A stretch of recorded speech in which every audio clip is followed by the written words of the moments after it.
ತಾವರಗೆರೆ ಪಟ್ಟಣದ ವಿಠಲಾಪುರ ರಸ್ತೆಯಲ್ಲಿ ಸಾಮೂಹಿಕ ಸಂಸ್ಥೆ ಹಾಗೂ ಮುಂಜಾವು ಮಹಿಳಾ ವಿವಿಧೋಷದ ಸೌಹಾರ್ದ ಸಹಕಾರ ಸಂಘದ ನೇತೃತ್ವದಲ್ಲಿ ಕುಡಿಯುವ ನೀರಿನ ಅರವಟಿಕೆ ಉದ್ಘಾಟನೆ ಮಾಡಲಾಯಿತು. ಕುಷ್ಟಗಿ ತಾಲೂಕಿನ ತಾವರಗೆರೆ ಪಟ್ಟಣದ ವಿಠಲಾಪುರ ರಸ್ತೆಯಲ್ಲಿ ಸಾಮೂಹಿಕ ಸಂಸ್ಥೆ ಹಾಗೂ ಮುಂಜಾವು ಮಹಿಳಾ ವಿವಿಧೋಷದ ಸೌಹಾರ್ದ ಸಹಕಾರ ಸಂಘದ ನೇತೃತ್ವದಲ್ಲಿ ಕುಡಿಯುವ ನೀರಿನ ಅರವಟಿಕೆ ಉದ್ಘಾಟನೆ ಮಾಡಲಾಯಿತು.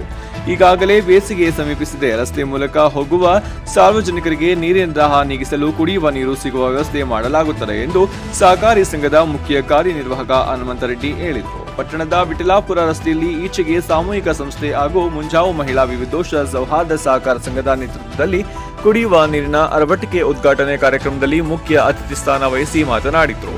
ಸೌಹಾರ್ದ ಸಹಕಾರ ಅಧ್ಯಕ್ಷರಾದ ಇಂದ್ರಮ್ಮ ಬಡಿಗೇರ್ ಕುಡಿಯುವ ನೀರಿನ ಅಳವಡಿಕೆಯನ್ನು ಉದ್ಘಾಟಿಸಿತು. ಸಾಮೂಹಿಕ ಸಂಸ್ಥೆಯ ಬಸವನಗೌಡ ಸಹಕಾರಿ ಸೌಹಾರ್ದ ಶಾಖೆಯ ಸಿಬ್ಬಂದಿ ಮಾರುತಿ, ಭೀಮೇಶ್, ಈರಮ್ಮ ಹಾಗೂ ದಾರಿ ದೀಪ ಸಂಸ್ಥೆಯ ಸಂಪನ್ಮೂಲ ವ್ಯಕ್ತಿಗಳಾದ ಶ್ಯಾಮಲಾ, ಸುಜಾತ, ಸುಚಿತ್ರಾ, ಐಲಿ ಮಹಿಳೆಯರು ಇದ್ದರು.